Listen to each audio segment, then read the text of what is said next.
Bonjour, c'est Thierry, je vous retrouve pour une analyse du CAC 40 fin novembre 2019. Je vous rappelle que le contenu de cette présentation n'est pas du tout une recommandation d'achat ou de vente, mais simplement une analyse technique vous présentant la tendance sur certaines unités de temps et les supports et résistances correspondantes, mais vous êtes seul responsable de vos décisions en matière d'investissement.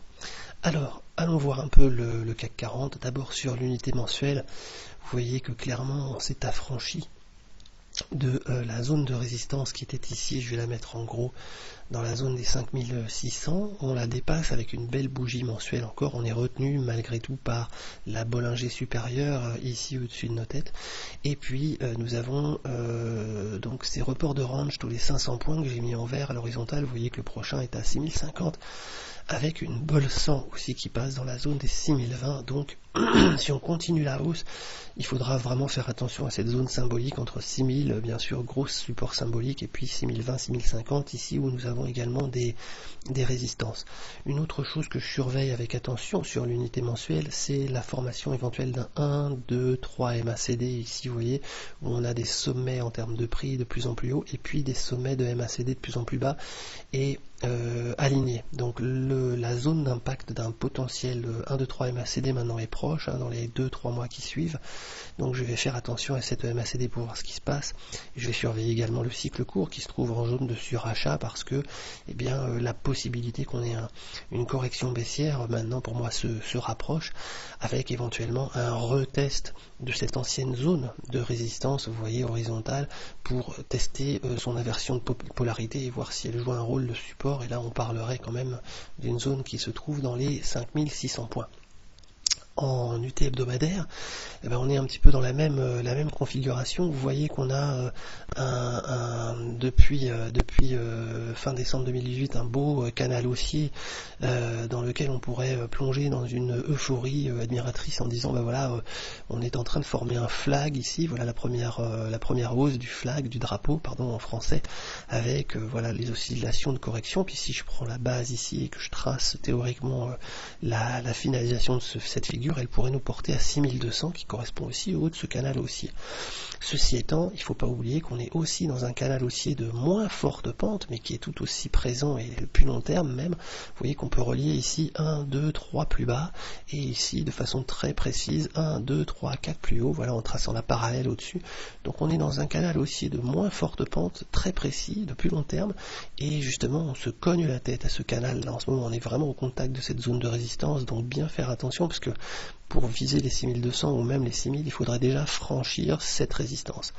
D'autant que sur la MACD hebdo, vous voyez qu'on est en train également de se rapprocher d'une zone de 1, 2, 3 MACD potentielle. Là, c'est vraiment une question de une ou deux bougies. Donc je fais très très attention en ce moment à un possible arrêt de la hausse, voire un retournement baissier correctif par rapport à toute cette phase de hausse qui vient de se produire.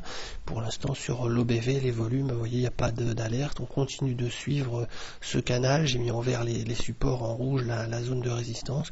On est globalement dans une hausse saine de l'OBV des volumes par rapport à une hausse latérale légèrement haussière des prix.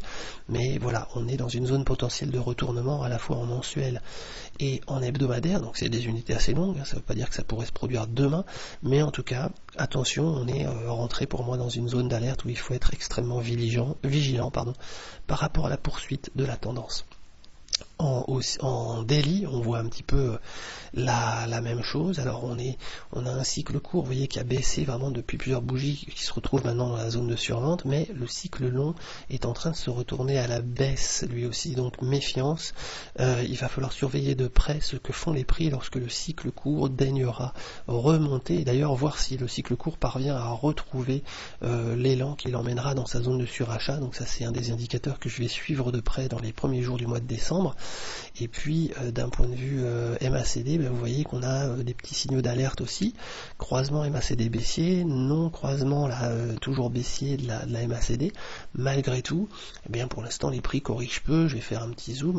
Vous voyez que si je prends l'ensemble de la hausse ici, depuis les 5400, on est venu s'appuyer très précisément sur le premier ratio de Fibonacci des 24%. Donc pour l'instant on tient remarquablement bien par rapport à tous ces signaux d'arrêt ou de résistance, la correction baissière des prix est très peu marquée et vous voyez que les Bollinger sont en train de converger, donc réduction de la volatilité qui confirme la latéralisation qu'on voit, qu'on observe en UT des jours depuis qu'on est sorti de cette tendance haussière. Vous voyez ici qu'on voyait très nettement en 2 heures notamment. Donc on est sorti de cette tendance haussière et puis depuis on fait du ping-pong entre le R1M du mois précédent et la MR2M, vous voyez, du mois de novembre. Donc là les pivots mensuels vont se déplacer, mais on retrouve le pivot mensuel ici. On a toujours le ratio Fibonacci de 5830. Donc pour l'instant la tendance est en arrêt sous les résistances qu'on a vues en mensuel et en hebdomadaire. Le marché hésite, on est neutre, je ne vais pas faire de pronostic du tout sur le sens de la sortie, au contraire je vais rester en observateur, je vais attendre de voir qui des bulles ou des bears emporte ce match pour avoir une idée plus claire de soit une poursuite de la tendance haussière vers les objectifs dont j'ai parlé précédemment, soit peut-être un retour d'appui vers la zone des 5700 qui était la résistance horizontale mensuelle. Voilà, j'espère que cette analyse vous a servi, je vous souhaite d'excellents trades pour le mois de décembre.